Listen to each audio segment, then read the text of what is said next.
नमस्कार, अपना बिहार के इस बुलेटिन में आपका बहुत स्वागत है। मैं हूं आपके साथ विभा उपाध्याय। बिहार चुनाव की तारीखों का ऐलान अभी नहीं हुआ है, लेकिन इससे पहले एनडीए में सभी पेच सुलझा लिए गए हैं। शनिवार का दिन बिहार चुनाव में एनडीए के लिए खास महत्वपूर्ण रहा। दो तस्वीर आप देख रहे हैं। पहली तस्वीर पटना की, जहां बीजेपी के राष्ट्रीय अध्यक्ष और जेडीयू अध्यक्ष के बीच करीब 40 मिनट तक बैठक होती है। इस बैठक में चुनावी रणनीति तैयार की गई। तो वहीं दूसरी तस्वीर एलजेपी अध्यक्ष चिराग पासवान की है, जो लगातार बिहार सरकार पर सवाल खड़े कर रहे थे, लेकिन अब उनके तेवर भी नरम पड़ चुके हैं।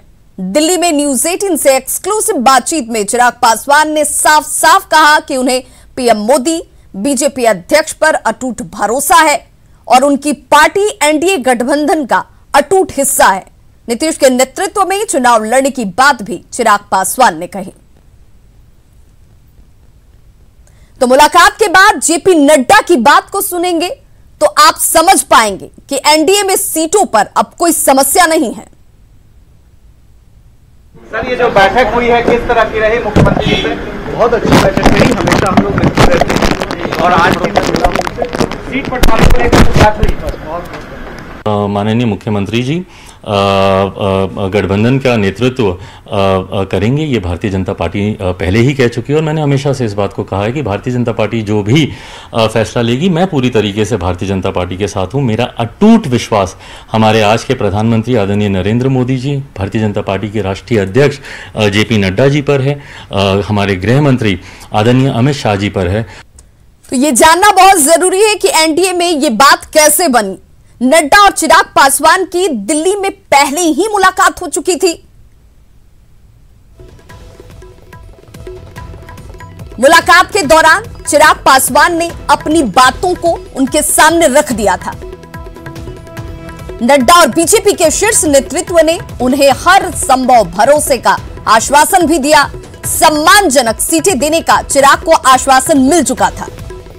बाद में शुक्रवार को बिहार दौरे पर जेपी नड्डा पहुंचते हैं। नड्डा की शनिवार को सीएम नीतीश कुमार से मुलाकात हुई। मुलाकात के दौरान सीट शेयरिंग के बीच को लेकर नड्डा और नीतीश के बीच मुलाकात में बातचीत होती है। एलजेपी की मांगों पर भी दोनों नेताओं के बीच में साफ साफ बात हुई। एनडीए में कौन कितनी सीटों पर लड़ेगा, इसकी स्थिति भी साफ हुई। सीटों पर स्थिति स्पष्ट होते ही एनडीए में सब कुछ ठीक ठाक और बात बनती चली गई। वहीं बीजेपी के राष्ट्रीय प्रवक्ता शाहनवाज हुसैन ने स्पष्ट शब्दों में कहा है कि बिहार में एनडीए नीतीश कुमार के नेतृत्व में एकजुट होकर चुनाव लड़ेगा और जीत तभी तय है। साथ ही उन्होंने यह दावा भी किया कि इस बार एनडीए 200 से ज्यादा सीटें जीतेगी। और तरक्की के रास्ते पर है और फिर से नीतीश कुमार जी के नेतृत्व में एनडीए चुनाव लड़ेगा, एकजुट होकर लड़ेगा, जीतेगा। फिर हम सरकार बनाएंगे और इस बार 200 से ज्यादा सीट जीतेंगे। हम ये कह सकते हैं कि एनडीए में तो ऑल इज वेल है। महागठबंधन अपनी चिंता करे। समय पर आधिकारिक तौर पर एनडीए में सीटों के तालमेल को लेकर के साझा ऐलान हो जाएगा। बिहार के लोकप्रिय मुख्यमंत्री नीतीश कुमार जी के नेतृत्व में एनडीए चुनाव में जाएगी और जनता का आशीर्वाद भी मिलना एनडीए को एक बार फिर तय है। 3/4 से ज्यादा सीटों पर हम एक बड़ी जीत की ओर बढ़ते हुए दिख रहे हैं। और हमारे सहयोगी साकेत और आनंद अमृतराज हमारे साथ इस वक्त सीधे जुड़ रहे हैं। सबसे पहले मैं रुख करना चाहूंगी आनंद आपका, क्योंकि कल जब ये मुलाकात हो रही थी तो इस मुलाकात के साथ ये बहुत महत्वपूर्ण था कि इस तमाम गांठों को, तमाम उलझनों को सुलझा लिया जाएगा। और जैसे जैसे मुलाकात के बाद दिन चढ़ता गया, ये साफ होता गया कि सिर्फ चिराग पासवान का मसला ही दूर नहीं हुआ है। सीट शेयरिंग जो एक बहुत बड़ी पेंच थी, उसे भी जेपी नड्डा ने इस मुलाकात के साथ सुलझा दिया।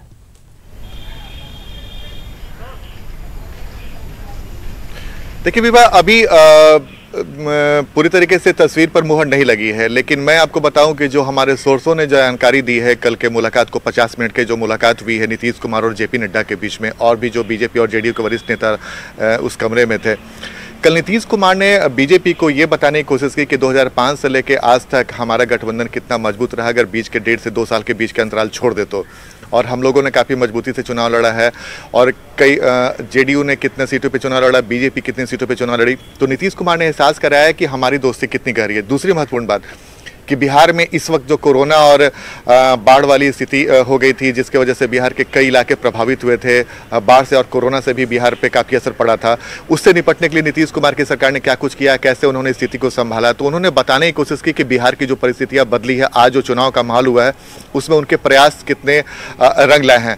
तो नीतीश कुमार ने दो महत्वपूर्ण बात बताने की कोशिश की बीजेपी के राष्ट्रीय अध्यक्ष को कि उनका संबंध बीजेपी के साथ कितना गहरा है, और दूसरा कि परिस्थितियां जो बाढ़ और कोरोना को लेकर हुआ था उसको उन्होंने कैसे संभाला।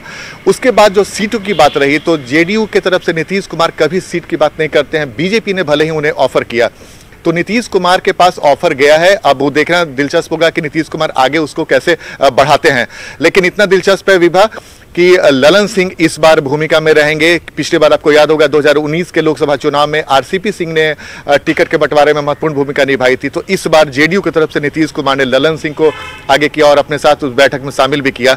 तो अभी कुछ और बातें होंगी जिस पर फाइनली मुहर लगना बाकी है, लेकिन जो सोर्स बताते हैं कि जेडीयू ने साफ कर दिया कि उनकी भूमिका बड़े भाई की रहने वाली जेपी नड्डा ने अपनी इस दौरे के दौरान मुलाकात के साथ बहुत सारी परेशानियों को दूर कर दिया है, और अब तमाम जो गठबंधन की पार्टियां हैं उनके स्तर से इनिशिएशंस लिए जाने हैं। इससे कैसे दूर किया जाना है, ये टास्क भले उनके ऊपर छोड़ा गया हो। साकेत हमारे सहयोगी हमारे साथ जुड़े हुए हैं राजधानी पटना से। साकेत, ये माने कि चिराग पासवान की नाराजगी एक दबाव ही थी, एक स्ट्रेटजी का ही हिस्सा था, और आश्वासन एनडीए में बीजेपी की तरफ से यह दिया गया कि जो आपकी मांग है उसको बीजेपी तो जरूर तवज्जो देगी।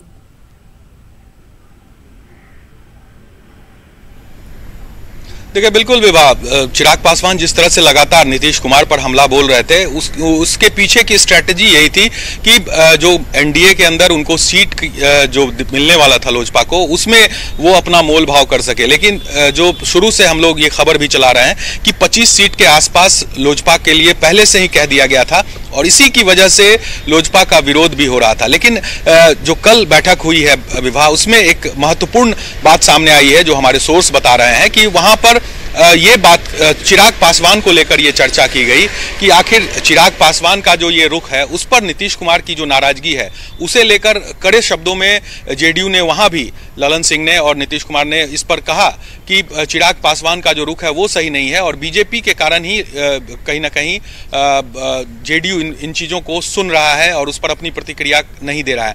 लेकिन वहां पर जो बात हुई उसमें यह कहा गया बीजेपी के तरफ से कि अभी चूंकि चुनाव के समय है, हम लोग चुनाव में जाने वाले हैं, तो ऐसे में अगर चिराग पासवान एनडीए से बाहर जाते हैं, लोजपा एनडीए से बाहर जाती है, तो एक गलत मैसेज जाएगा।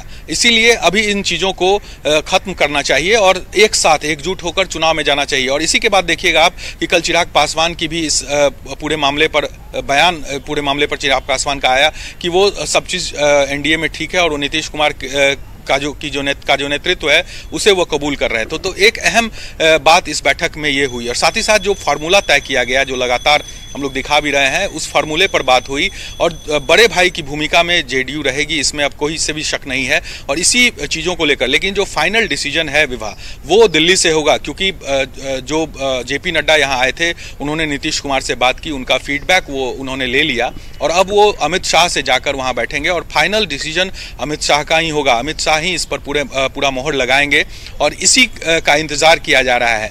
तो बात यही हुई है कि 121 सीटों पर भाजपा रहेगी और 122 पर जेडीयू, और जो 121 सीटें भाजपा के पास होगी उसमें लोजपा को भी जगह दी जाएगी। बिल्कुल साकेत, बहुत ये बेहद महत्वपूर्ण जानकारी कि इन तमाम सीटों के बीच में एक सामंजस्य और एक मैसेज जो है वो पॉजिटिव तौर पर ये जाना चाहिए कि विपक्ष इसे ये ना कह पाए कि इनके अंदर खुद कई खामियां, कई पेच है, कम से कम उसे दूर करने की कोशिश जेपी नड्डा ने जरूर की है।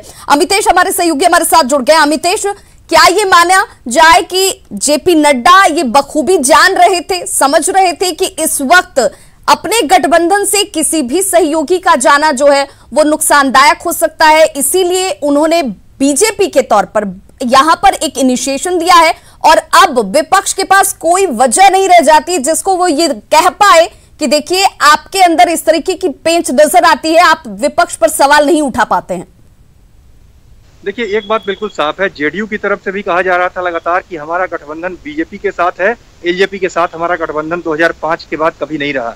यही बात एलजेपी की तरफ से भी कही जाती रही लगातार कि बीजेपी के साथ हमारा गठबंधन है और नए दौर में हम पहले आए हैं। यानी 2014 के लोकसभा चुनाव के वक्त जब एलजेपी एनडीए में आई तो उस वक्त जेडीयू बाहर थी। जेडीयू 2017 में साथ में आई है जब बिहार में सरकार बनी, दोबारा नीतीश कुमार और बीजेपी की सरकार मिल करके बनी है। तो एलजेपी भी कहती है बीजेपी से गठबंधन, जेडीयू भी कहती है कि बीजेपी से हमारा गठबंधन है। ऐसे में बीजेपी की भूमिका बड़ी हो गई थी और जो सूत्र बता रहे हैं उसके मुताबिक बीजेपी के राष्ट्रीय अध्यक्ष जेपी नड्डा के पटना दौरे से पहले करीब 2-3 राउंड की अलग अलग समय में बात हुई थी, बैठक हुई थी चिराग पासवान की जेपी नड्डा के साथ। उसमें भी चिराग पासवान ने खुलकर कई मुद्दों पर अपनी बात रखी थी और वहां जब पटना पहुंचे हैं जेपी नड्डा तो उनकी जो एक भूमिका होनी चाहिए बीच में जेडीयू और एलजेपी दोनों को एक साथ एक मेज पर लाने की, भले ही साथ में उसमें बैठे नहीं हैं लेकिन एक साथ एक सुर में बोलने पर लगभग तैयार हुए हैं। क्योंकि चिराग पासवान की तरफ से जो कल कहा गया, उन्होंने ये कहा कि हमारा अटूट भरोसा प्रधानमंत्री नरेंद्र मोदी पर है, बीजेपी पर है और बीजेपी पहले ही कह चुकी है कि हमारा भरोसा नीतीश कुमार पर है। यानी नीतीश कुमार के नेतृत्व में ही हम बिहार में सरकार के लिए दावा करेंगे, मुख्यमंत्री पद के उम्मीदवार नीतीश कुमार ही होंगे। एक बात बिल्कुल साफ है, जब बीजेपी नीतीश कुमार को मान चुकी है तो चिराग पासवान भी कह रहे हैं कि बीजेपी जो कहेगी उसको हम मानने के लिए तैयार है। और बिल्कुल ये संदेश बहुत बेहतर तरीके से देने में कामयाब भी रहे जेपी नड्डा अपने इस दौरे के साथ ही। बहुत बहुत शुक्रिया अमितेश आपका भी, साकेत आपका भी और आनंद अमृतराज आपका भी हमारे साथ जुड़ने के लिए और इस महत्वपूर्ण चर्चा के लिए। बिहार एनडीए में सीट शेयरिंग का फॉर्मूला तय हो गया है और समय आने पर उनकी घोषणा भी हो जाएगी। बीजेपी नेता संजीव चौरसिया ने कहा कि एनडीए के नेतृत्व में बिहार विकास के पथ पर अग्रसर है। समन्वय के साथ और एक लक्ष्य के साथ एनडीए पूरी तरह से यहाँ तैयार है। बिहार की दृष्टि से, बिहार के विकास की दृष्टि से कहीं कोई कठिनाई नहीं है और समय पे हर चीज का जानकारी सबको हो जाएगी। और अब पूरी खबर देखने के बाद एनडीए की एकजुटता क्यों जरूरी है ये समझने की कोशिश करते हैं। एनडीए के नेता नहीं चाहते कि विपक्ष को कोई भी मौका मिले। एकजुट होकर लड़ने से चुनावी रणनीति बनाना आसान हो जाएगा। एकजुटता से लोकसभा जैसा परिणाम एनडीए को मिलेगा, इसकी उम्मीद उसे है। साथ साथ चलेंगे तो एंटी इनकम्बेंसी का भी असर नहीं पड़ेगा और साथ रहेंगे तो महागठबंधन को जवाब देना भी उतना ही आसान होगा। और इस प्रधानमंत्री नरेंद्र मोदी बिहार को सौगात की दूसरी किश्त भी देने वाले हैं। आज पेट्रोलियम और प्राकृतिक गैस से जुड़ी 901 करोड़ की योजनाओं की शुरुआत होगी, जिसमें पारादीप हल्दिया दुर्गापुर पाइपलाइन शामिल है। दुर्गापुर बांका के बीच 634 करोड़ रुपए के लागत से 193 किलोमीटर लंबी पाइपलाइन का शुभारंभ होगा। बांका में ही 131 करोड़ रुपए के एलपीजी बॉल्टिंग प्लांट का भी उद्घाटन होगा। पूर्वी चंपारण के सुगौली में 136 करोड़ रुपए से बने न्यू एलपीजी प्लांट का भी शुभारंभ किया जाएगा। पीएम मोदी, नीतीश कुमार और पेट्रोलियम मंत्री धर्मेंद्र कुमार वर्चुअल सभा को संबोधित करेंगे।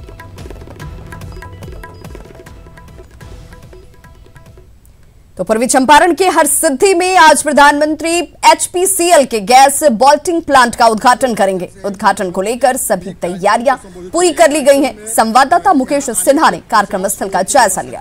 50 लोग के बैठने के लिए मंच बना।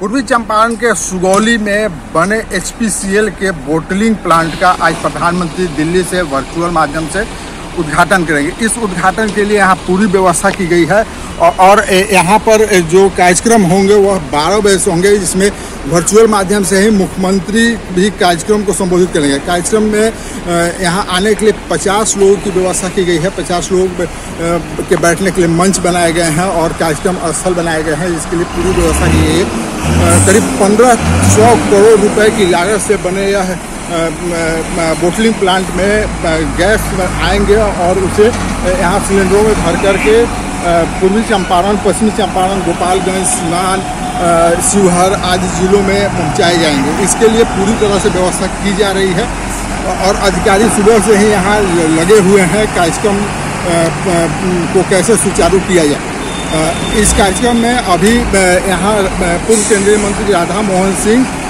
भाजपा के प्रदेश अध्यक्ष डॉक्टर संजय जायसवाल सहित कई विधायक और इस क्षेत्र के सभी विधायकों के यहाँ पहुँचने की संभावना जताई जा रही है, जिसके लिए पूरी व्यवस्था की जा रही है।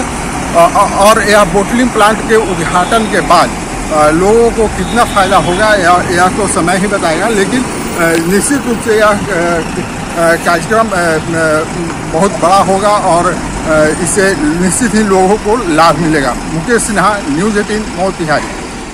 तो खबरों का सिलसिला